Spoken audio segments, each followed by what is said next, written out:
Bonjour, bienvenue dans cette nouvelle vidéo d'apprentissage du logiciel EBP PGI 8.0. Alors, dans cette vidéo, nous allons voir comment réaliser un avoir client. 4 possibilités comme pour l'avoir fournisseur. Donc commençons par la première possibilité, c'est-à-dire que le client va nous renvoyer l'intégralité de sa facture, de sa commande de départ. Donc, pour cela, nous allons aller dans Documents de vente. Et puis nous allons sélectionner la facture. Donc ici c'est très simple, il n'y en a qu'une. Donc il suffit de faire un clic droit et de cliquer sur transférer, d'indiquer la date de l'avoir et de lancer, ce qui fait que l'intégralité de sa facture sera annulée. Donc je ferme et je reviens à mon écran de démarrage. Ça c'était donc la première possibilité. Deuxième possibilité, le client nous a retourné un certain nombre de produits qui ne lui convenaient pas. Donc pour cela, nous allons retourner dans Documents de vente et nous allons créer un bon de retour. L'avantage du bon de retour, c'est que ces produits vont être remis en stock. Donc je clique sur bon de retour. Alors nous allons sélectionner une date. Donc là, on va essayer de prendre une date assez proche des produits. C'était le 19, on va dire le 23 janvier. On va remettre le code de notre client pour lequel nous avons fait la facture. Et là, nous allons sélectionner un article qui aurait pu être retourné, par exemple, le café Kalinda. Et il nous en a retourné 3 paquets qui ne lui convenaient pas. Alors j'agrandis, on vérifie le prix. Alors si sur la facture il y avait eu une remise, on intégrerait ici le taux de remise et on vérifie le taux de TVA. Bon, c'est du café, c'est bien du 5,5. Je vérifie aussi en bas qu'il n'y a pas de frais de transport qui figure d'office sur sa fiche client. Donc là, il n'y a pas. Et il me reste à partir de là à enregistrer le bon de retour. Alors, le bon de retour enregistré, je pourrais bien entendu l'imprimer, mais je vais surtout le transférer en avoir. Voilà. Donc je vais reprendre la date du bon de retour, le 23 janvier. Et je peux me permettre d'ouvrir le document pour vérifier le contenu de l'avoir. Et je lance le transfert. Voilà, le transfert est terminé. En cliquant sur fermer, l'ouverture de l'avoir va se réaliser. Voilà, mon avoir est prêt. Vous voyez, on voit qu'il y a un retour de 11,36 € qui correspond à mes 3 paquets de café. Chose que je vais pouvoir faire, c'est l'imprimer cet avoir. Donc je clique sur l'aperçu, toujours commencer par un aperçu avant d'imprimer. J'agrandis mon écran. Là je vois apparaître donc ma facture.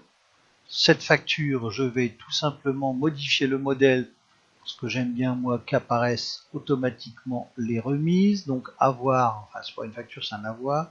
Donc c'était celui-là, avoir avec remise. Voilà, et là on voit apparaître la colonne remise. On voit bien que c'est l'association promotion du commerce équitable. C'est l'avoir numéro 1 de 11,36 €. Il ne me resterait plus qu'à soit l'imprimer, soit l'exporter. Donc en fichier PDF, c'est plus simple souvent pour l'envoyer par mail, ou alors l'envoyer par mail. Donc je ferme les différentes fenêtres et nous allons aborder une chose qui peut être embêtante lors d'un retour. Imaginons que sur ces 3 paquets de café, un paquet soit endommagé, c'est-à-dire invendable. Le bon de retour, lui, me fait remettre les 3 paquets en stock. Mais j'en ai un que je ne pourrai jamais revendre. Donc, je vais devoir retourner dans mon menu, aller dans Stock article, Document de stock, et là, faire un bon de sortie du stock. Je vais ajouter, donc, un bon de sortie. Voilà. Et c'est là que je vais mettre le paquet de café Kalinda. Donc, je vais bien entendu remettre la bonne date pour ne pas faire une erreur supplémentaire. Je vais remettre ici Kalinda. Voilà. Vous voyez. En dessous de description, je pourrais en cliquant 2 fois mettre un petit texte comme quoi ce paquet a été détérioré et donc invendable. Et j'indiquerai la quantité. Ce qui veut dire que ce paquet serait retiré du stock, tout simplement parce qu'il n'est plus vendable. Donc là, je ferme. Voilà. Donc je n'enregistre pas puisqu'on va passer rapidement sur ce problème. Autre possibilité pour créer un avoir client, c'est de créer directement l'avoir client sans passer par un bon de retour. Donc, cas beaucoup plus rare. Donc je reclique sur document de vente et là je cliquerai sur ajouter avoir. Et je suis donc dans la même situation que tout à l'heure. Je mettrai ma date, le code tiers et le produit retourné. Donc là je ferme. Vous voyez, on voit apparaître cet avoir ici.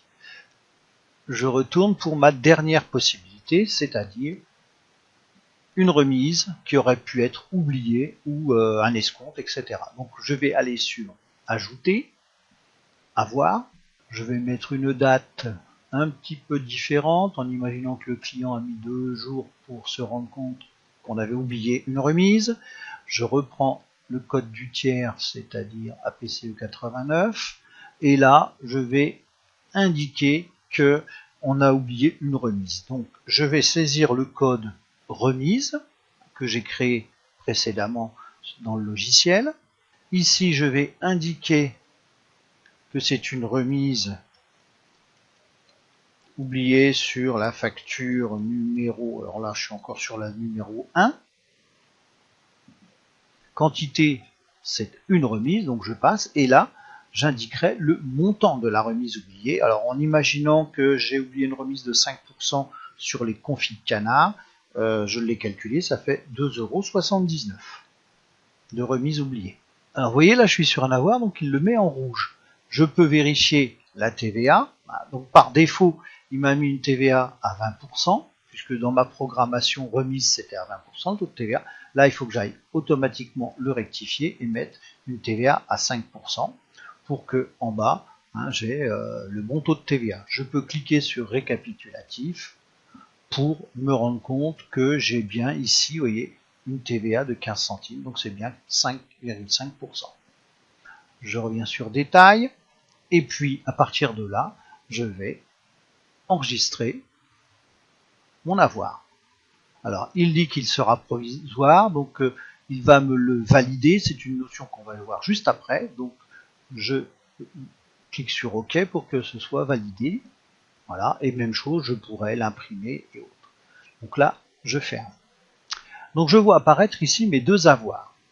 Si je veux les transférer en comptabilité, il faut qu'ils soient validés. Donc pour les valider, c'est pas très compliqué. Sur l'avoir 1, je fais un clic droit. Vous voyez ici, je fais valider. Il va le valider, ce qui veut dire que c'est irréversible, je ne pourrai plus revenir dessus, donc je valide. Je vais vérifier sur le deuxième, clic droit, et je vais faire la même chose. Je valide.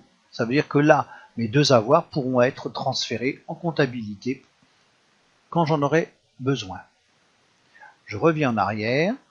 Donc voilà, j'en ai terminé avec cette vidéo sur la création d'un avoir client et vous donne rendez-vous pour une prochaine. Au revoir.